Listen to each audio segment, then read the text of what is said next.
Boa noite, pessoal. Tudo bem com vocês? Agora são 20 horas e 48 minutos. Nós estamos no domingo, né? Amanhã a gente tem um encontro lá na plataforma Teams. Hoje eu vou abordar com vocês o teletrabalho, né? E amanhã a gente complementa também sobre determinados pontos e talvez faça um comentário também sobre o, o contrato de trabalho dos atletas profissionais, né? Para a gente complementar e fechar logo esse item oitavo.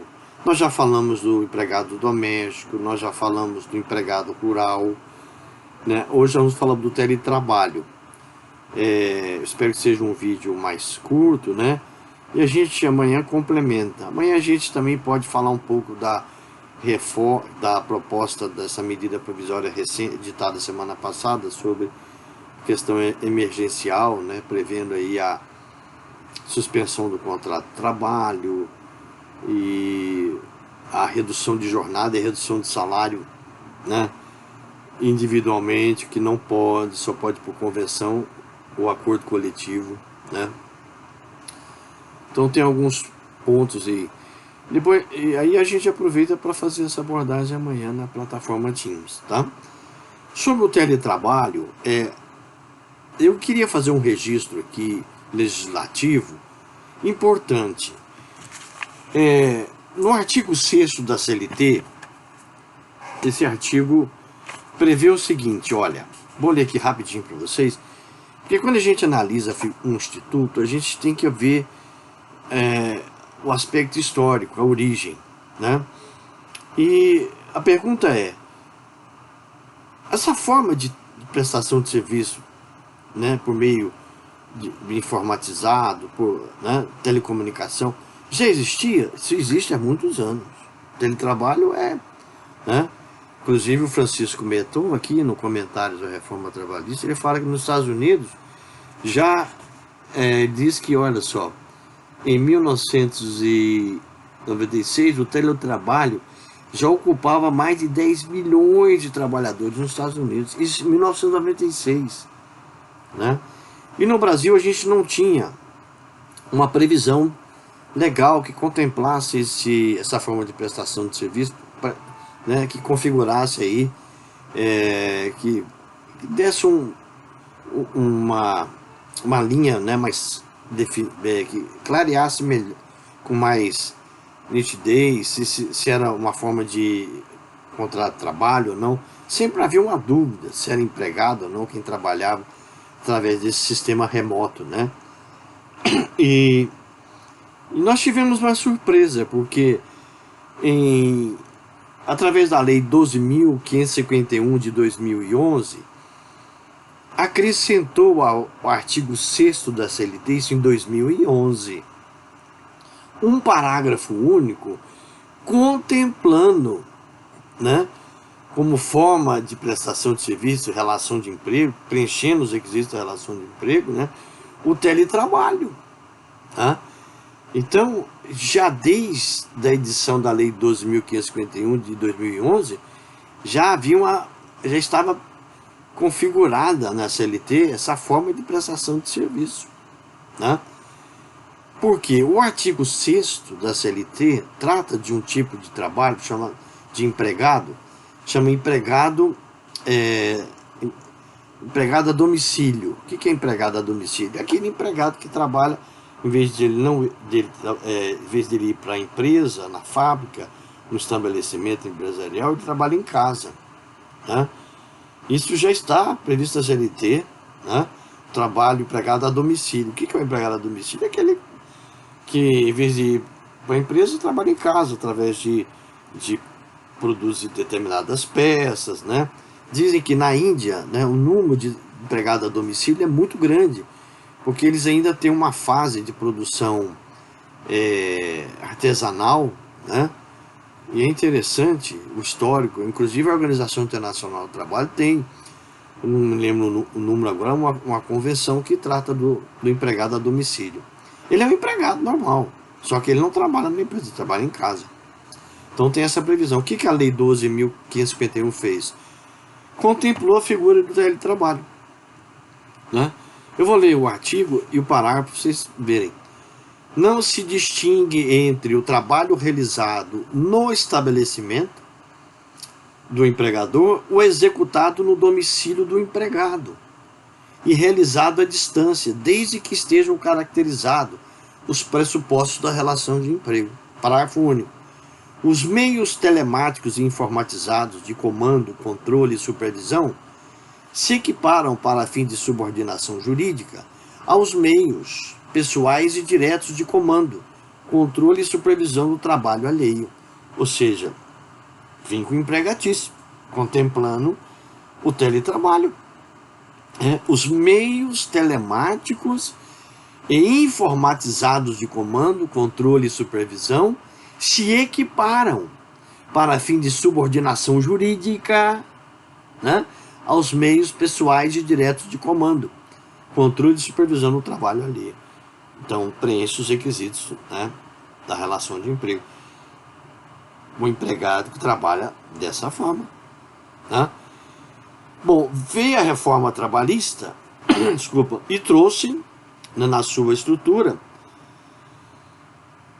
uma configuração mais clara do teletrabalho. Está mais definida, né, mais clara, né?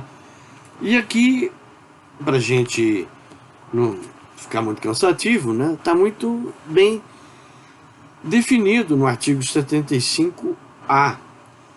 Esse é o capítulo 2A. Esse capítulo, gente, só para vocês terem uma ideia, ele trata, né, da duração do trabalho. Fala de jornada, controle, intervalos, tá?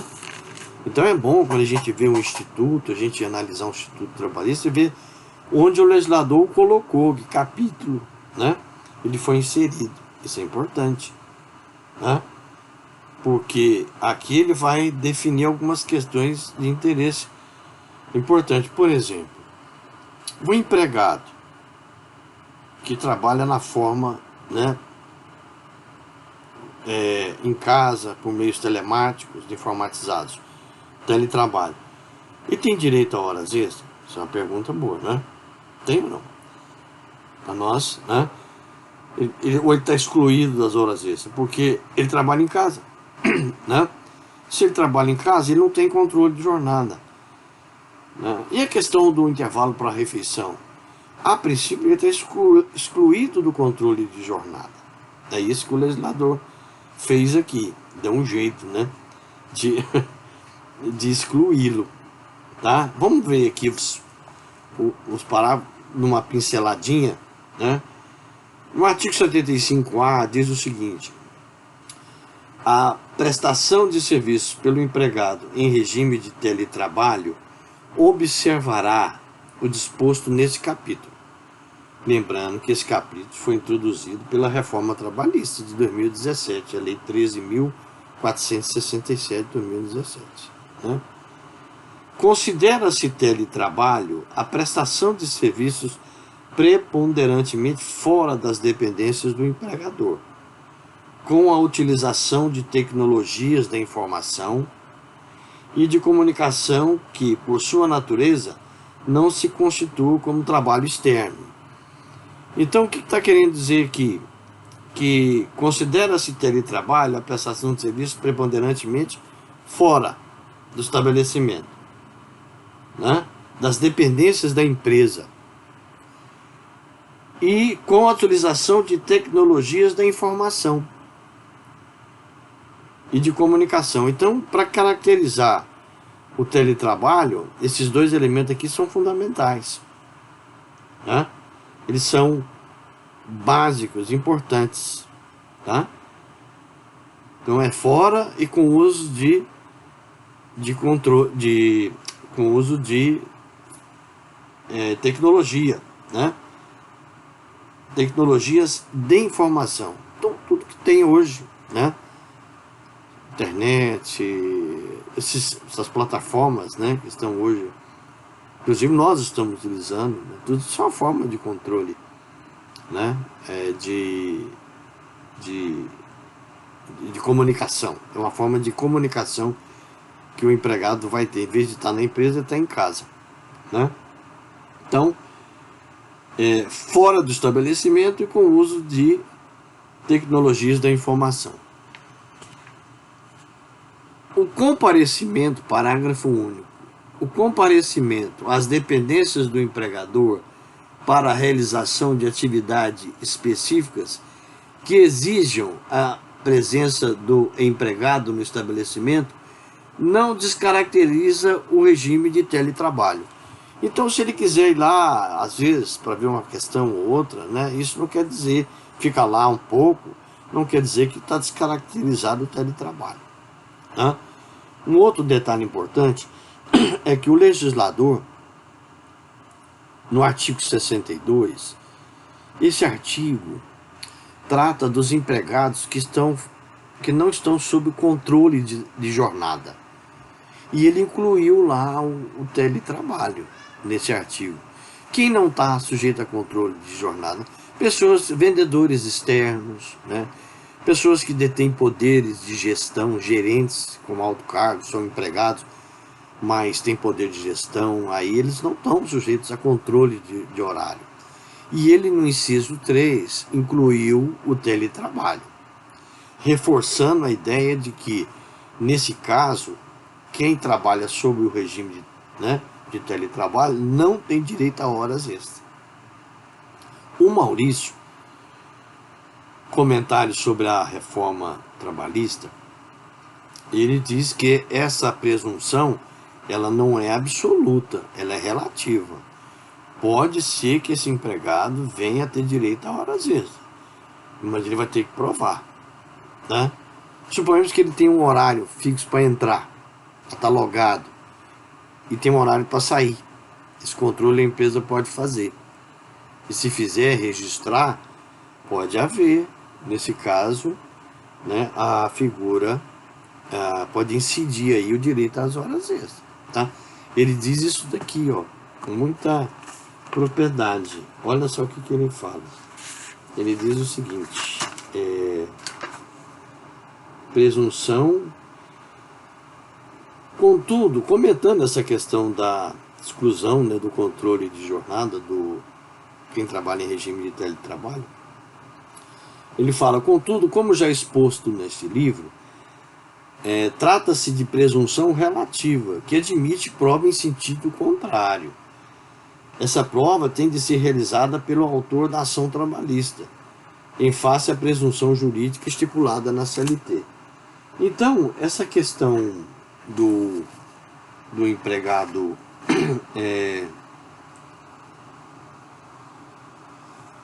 não ter direito às horas extras, ela não é absoluta, ela é relativa. Ele pode vir a provar, se ele conseguir provar, ele tem direito às horas extras, né? Mas a princípio não tem, tá? Está excluído do controle de jornada. Isso é muito importante, certo? O artigo 75C fala o seguinte, ó: a prestação de serviço na modalidade de teletrabalho deverá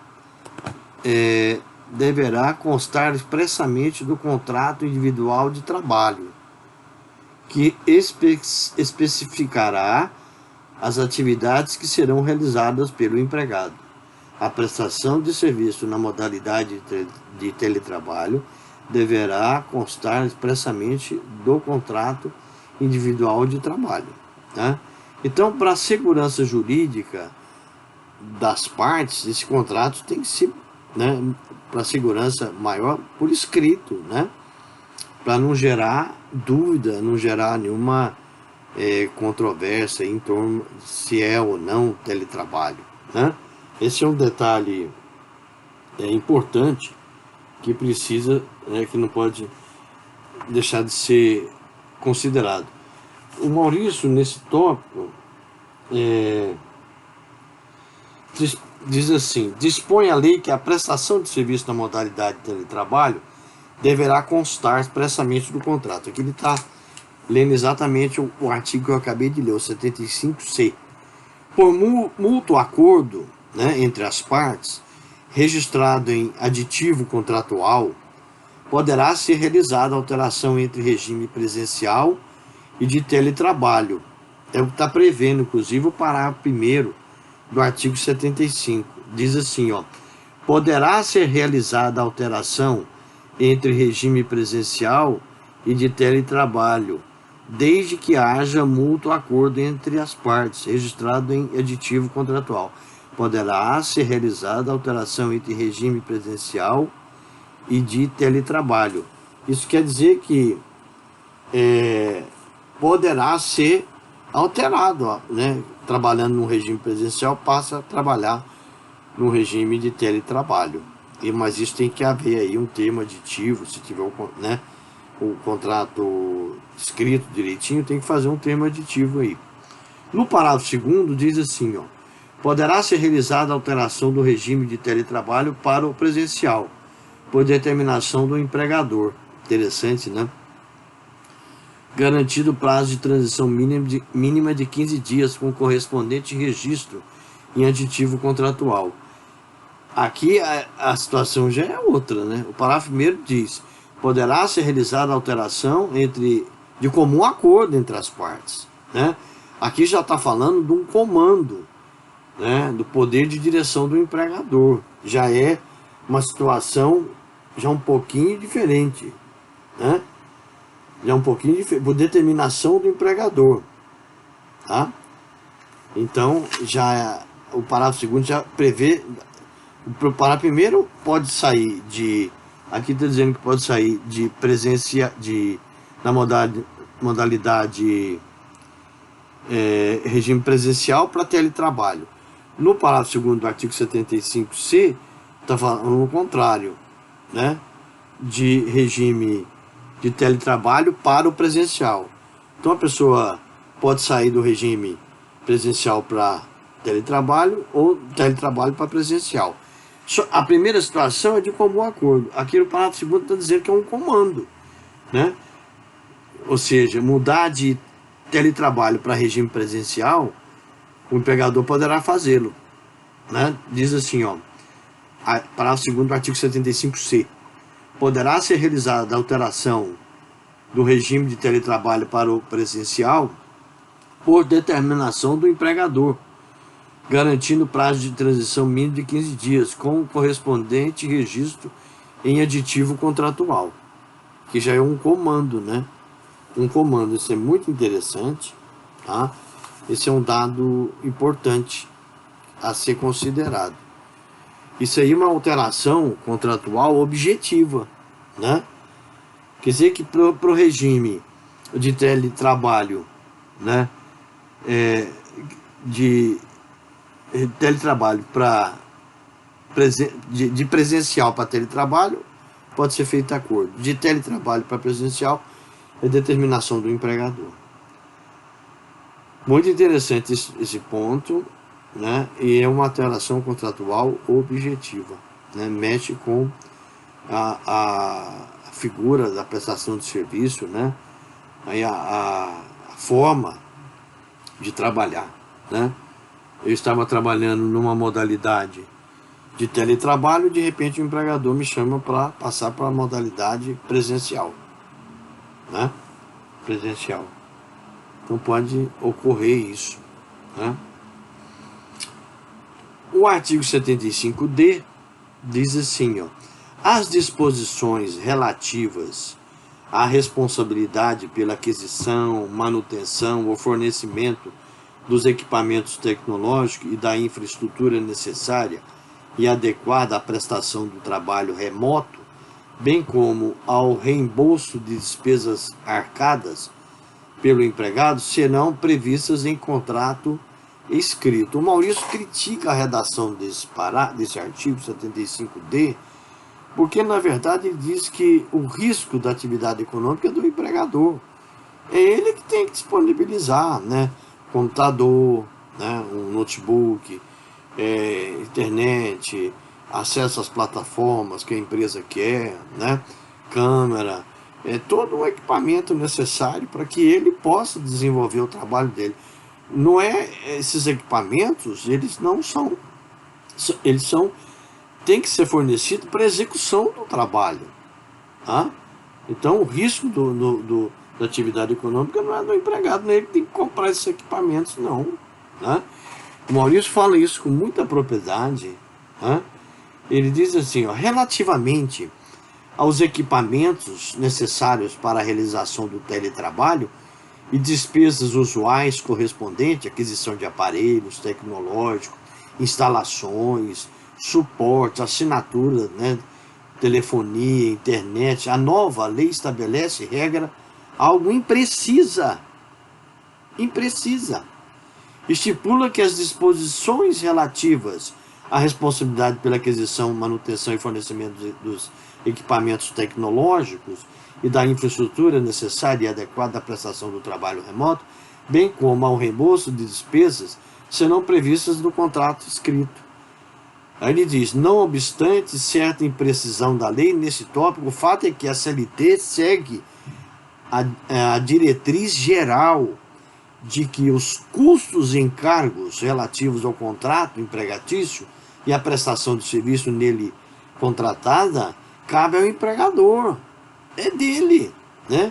Ele que assume o risco da atividade econômica, ele tem que colocar esses equipamentos de internet, telefonia, né, câmera, tudo adequado para a pessoa executar o serviço, para o empregado executar o serviço, né?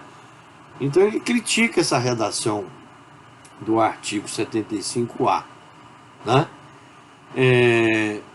No parágrafo único diz, as utilidades mencionadas no caput deste artigo não integram a remuneração do empregado.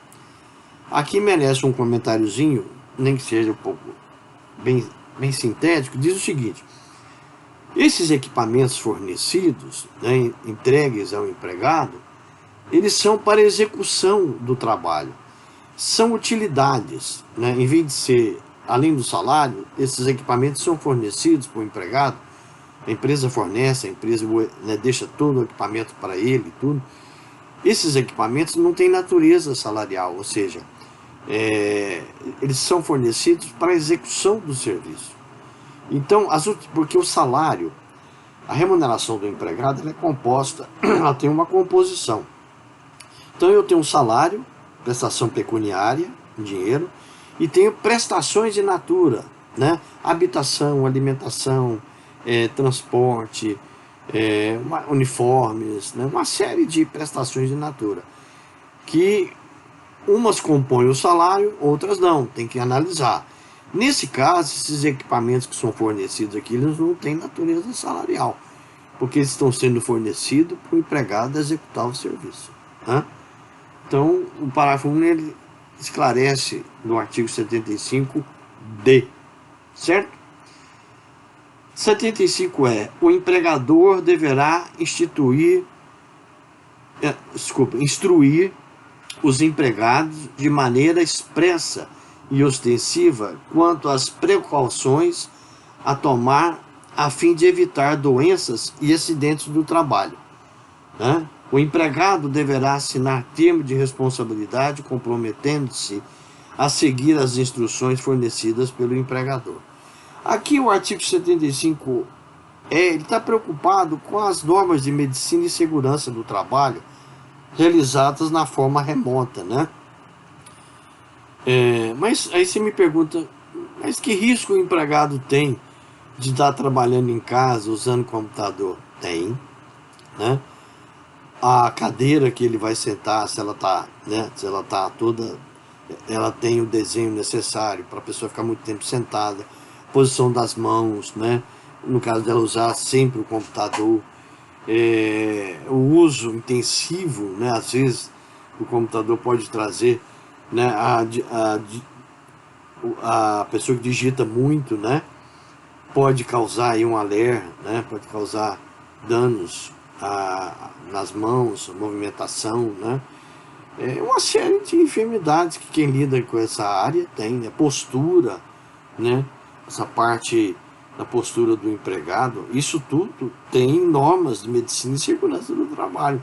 Então o empregador não pode se descuidar, né? Ah, não, o empregado não está aqui, não está trabalhando aqui dentro da empresa, não tem que ficar pensando adotar medida de segurança e medicina do trabalho para ele. Não, ele está em casa, mas ele tem, né, esse trabalho tem normas que estabelecem, né, equipamentos, regras de postura, etc. Então ele tem que preocupar com isso, que esse empregado pode sofrer, né, uma enfermidade e caracterizar como acidente de trabalho, né? Uma doença ocupacional. Pode vir a ter uma doença ocupacional. Certo? Muito bem. Eu acho que aqui eu quis tratar com vocês o artigo 75A, né? Fiz dei uma parte histórica, uma retrospectiva na parte da legislação, né? E que é muito importante, né? E hoje não há dúvida que o teletrabalho né,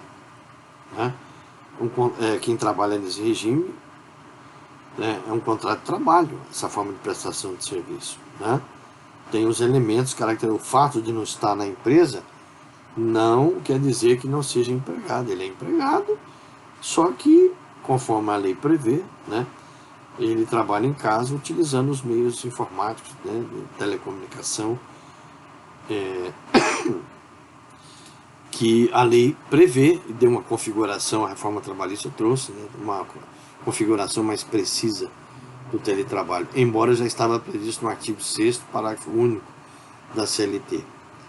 Então, gente, em síntese, é isso que eu estava querendo destacar, lembrando que nessa crise que a gente está vivendo, o teletrabalho, né, tem muita gente trabalhando no sistema remoto hoje, né? Muitas empresas não pararam, estão a todo vapor, outros setores de consultoria, né? A própria universidade, nós não paramos, nós estamos usando as duas plataformas, a Moodle e a Teams, que são formas, os professores estão trabalhando normalmente, nós entramos no horário, né, das aulas e tudo, estamos no regime remoto, né? E é curioso que a gente saiu do regime presencial e fomos para o regime de teletrabalho. E a gente vai voltar depois para o regime presencial, né? Então tá aí essa configuração, né?